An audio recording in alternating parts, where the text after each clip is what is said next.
വളരെയധികം വോളറ്റിലിറ്റി നിറഞ്ഞ ഇന്നത്തെ ട്രേഡിംഗ് സെഷനിലും ഇൻഡെക്സ് 0.74% ഇടിഞ്ഞ് 24,117 ക്ലോസിംഗ് നൽകി.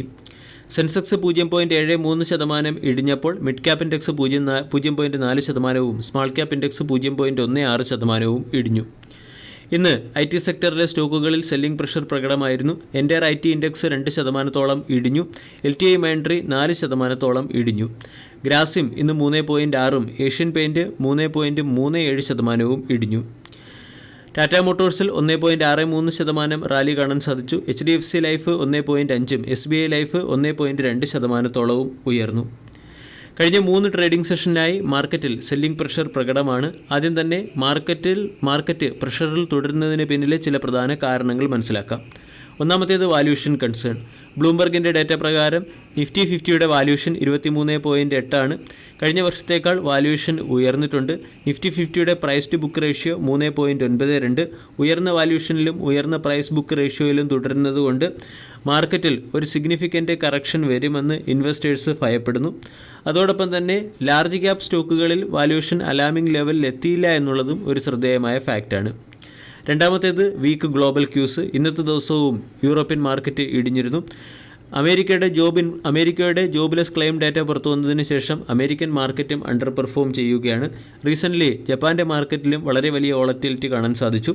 ഇവിടെ ഗ്ലോബൽ മാർക്കറ്റ് ഒരു റിസഷനിലേക്ക് പോകും എന്ന രീതിയിലുള്ള ചില റിപ്പോർട്ടുകൾ പുറത്തു വന്നതും ഗ്ലോബൽ മാർക്കറ്റിൻ്റെ സെൻറ്റിമെൻറ്റ് നെഗറ്റീവായി തുടരുന്നതിന് പിന്നിലെ പ്രധാന കാരണമായി പ്രവർത്തിക്കുന്നു. രണ്ടാമത്തേത് RBI ഗ്രോത്ത്, ഇൻഫ്ലേഷൻ തുടങ്ങിയവയിൽ കോഷ്യസ് ഔട്ട്ലുക്ക് വെച്ച് പുലർത്തുന്നത്. RBIയുടെ CPI ഇൻഫ്ലേഷൻ 2025 ഫിനാൻഷ്യൽ ഇയറിൽ 4.5% മെയിൻറ്റെയിൻ ചെയ്യാൻ തീരുമാനിച്ചിട്ടുണ്ട്. മൂന്നാമത്തേത് ജിയോ പൊളിറ്റിക്കൽ ടെൻഷൻ. ഇസ്രായേലും ഹമാസും തമ്മിലുള്ള ടെൻഷൻ എസ്കലേറ്റ് ആകുന്നതിനോടൊപ്പം തന്നെ ബംഗ്ലാദേശിലെ പൊളിറ്റിക്കൽ അൺട്രസ്റ്റും ഇന്ത്യൻ മാർക്കറ്റിൻ്റെ വോളറ്റിലിറ്റി വർദ്ധിപ്പിക്കുന്നതിന് പിന്നിൽ ചില പ്രധാന കാരണമായി പ്രവർത്തിക്കുന്നു. നിഫ്റ്റിയെ സംബന്ധിച്ചിടത്തോളം 24,100 പ്രധാന സപ്പോർട്ടാണ്. 24,280, 24,400 തുടങ്ങിയ ലെവലുകൾ നിഫ്റ്റിയുടെ റെസിസ്റ്റൻസായി പ്രവർത്തിക്കുന്നു. ഇന്നത്തെ ട്രേഡിംഗ് സെഷനിൽ ഇന്നത്തെ ദിവസം മാർക്കറ്റ് അവറിന് ശേഷം ക്വാർട്ടർലി റിസൾട്ട് പുറത്തു വന്ന ഒരു സ്റ്റോക്കിനെ പരിചയപ്പെടാം. ഈ കമ്പനിയുടെ ക്വാർട്ടർലി റിസൾട്ടിന് മുകളിലുള്ള മാർക്കറ്റ് റിയാക്ഷൻ നാളത്തെ ട്രേഡിംഗ് സെഷനിൽ പ്രതീക്ഷിക്കാം. സ്റ്റോക്കിൻ്റെ പേര് അസ്ട്രൽ ഇന്ന് 1.7% ഇടിഞ്ഞ് 2087 ക്ലോസിംഗ് നൽകി. 56,000 കോടി രൂപയുടെ മാർക്കറ്റ് ക്യാപ്പുള്ള കമ്പനിയുടെ വാല്യൂഷൻ 102, ഡിവിഡൻഡ് yield 0.18%.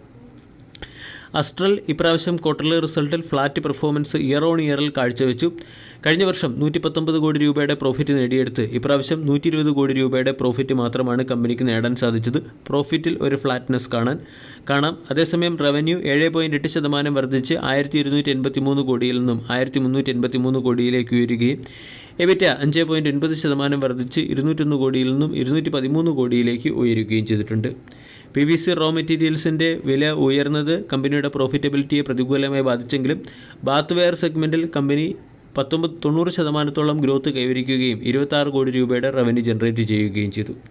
കൂടാതെ ജൂൺ മാസത്തെ അവസാന ആഴ്ച അസ്ട്രൽ എന്ന കമ്പനി ആസ്ട്രൽ പെയിൻറ്റ് എന്ന പേരിൽ ചില പെയിൻറ്റ് പ്രൊഡക്റ്റുകൾ കൂടി ഗുജറാത്തിലും കർണാടകയിലെയും മാർക്കറ്റിൽ ലോഞ്ച് ചെയ്തിട്ടുണ്ട്.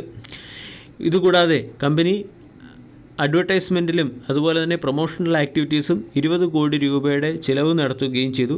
ഇതിൻ്റെയൊക്കെ പശ്ചാത്തലത്തിലാണ് കമ്പനിയുടെ നെറ്റ് പ്രോഫിറ്റിൽ ഗ്രോത്ത് നമ്മൾക്ക് കാണാൻ സാധിക്കാത്തത്.